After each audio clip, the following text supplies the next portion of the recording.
I would have loved playing in the big band era of the 30s and 40s when popular music was more sophisticated.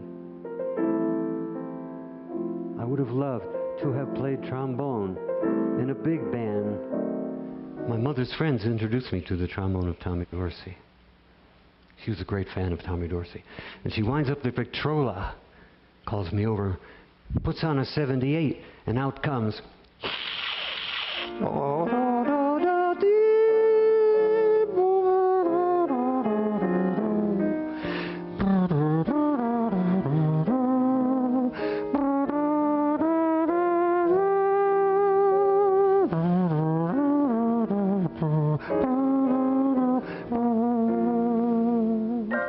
And then when I'm 8 and in the 3rd grade, one day my parents give me a bright red accordion and they tell me I can have accordion lessons.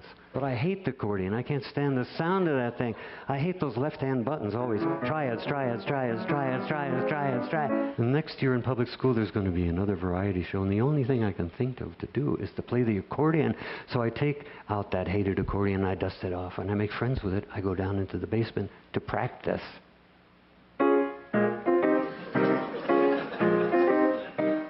There's no sheet music in our town, so I'm on my own with that. And after that performance, my ex-accordion teacher comes up and says, "Whose arrangement was that?" And I say, "It's mine." He said, "Oh, very interesting arrangement, very interesting." And then my grandfather, who feels sorry for me with this horrible instrument and seeing that I really am working at it, he buys me a new trombone.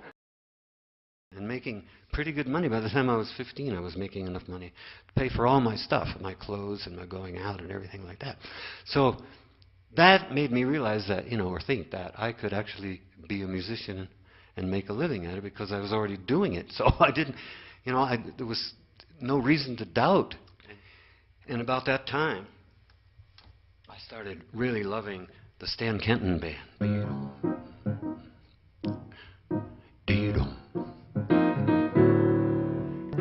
And he had 5 trombones, which I really liked. And I really wanted to play in that band so much. I would have loved to play in that. Even if I had to play bass trombone, that'd be okay too. And but shortly after that, I got admitted to the Berklee School of Music in Boston. And I went to Boston with my father to find an apartment for the next year to go there. And walking out of the hotel in Boston in the morning with my father, in walked Stan Kenton. He walked right past me, and I said to myself, "Just shit, man, that's Stan Kenton." And my father saw him. He said, "Isn't that Stan Kenton?" I said, "Yeah." And he said, "Let's go talk to him." And I said, "No," and I ran away. I got up. I ran out. I ran out the door. I ran away from the hotel. I ran down the street, and I didn't even turn around. And I ran away from Stan Kenton, and I ran away from my father, and I ran away from myself, and I ran away from this horrible feeling that I was having. I decided what I needed to do after 2 years of so much fun, in Ithaca and in Florida, just playing all the time and enjoying myself. I needed to get serious, so I decided to go to New York. Then I got a call from Fred Lipsius, he was a horn section together for this band. He said, "Hey, you want to go out of town for 2 weeks, play rock and roll, play in a rock and roll band, play trombone?" And I said, "No, I don't. I want to stay in New York. I don't want to go." And then he called back a couple weeks later and he said, "Hey, would you want to go on the road for 2 weeks with this rock and roll band and play trombone?"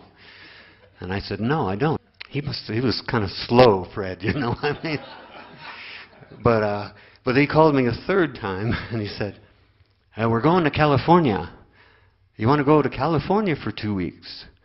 And I said, "Yeah, I want to go to California." And I do. That's why I went to California. It sounded great. So we're playing in San Francisco, and all these kids are up in front of the bandstand, smiling, dancing, listening, paying attention to us. It was just amazing because my experience before that had been as a musician. No one paid attention to us. No matter how good the band was, no one cared, Musicians were always sideline. We were playing for other things, a dinner, a dance, dancers, dogs, strippers or politicians or something. It was just like, But these people came to hear us. It was amazing. I never experienced that. It changed my whole perspective about playing music, really. Even though I knew now I want to be a rock star. The band got several Grammy nominations for the second album, and I'm getting into the limo. And right across from me, not 2 feet away, is Beto. Stan Kenton. Beto, Stan, I love your music. I love your band. It was so great. I listened to everything. It really influenced me. He says, I like what you do too. Stan Kenton likes what I do too. I'm not scared of dying, and I don't really care. If it's peace you find in dying, well then, let the time be near. I look out into the audience and I feel good. I look down at the black and white keys. I want to let my feelings of love out, of love for the music out into this room.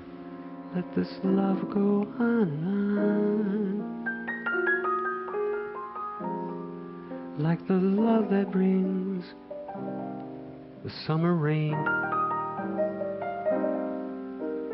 As you're waking up to love again, let it flow.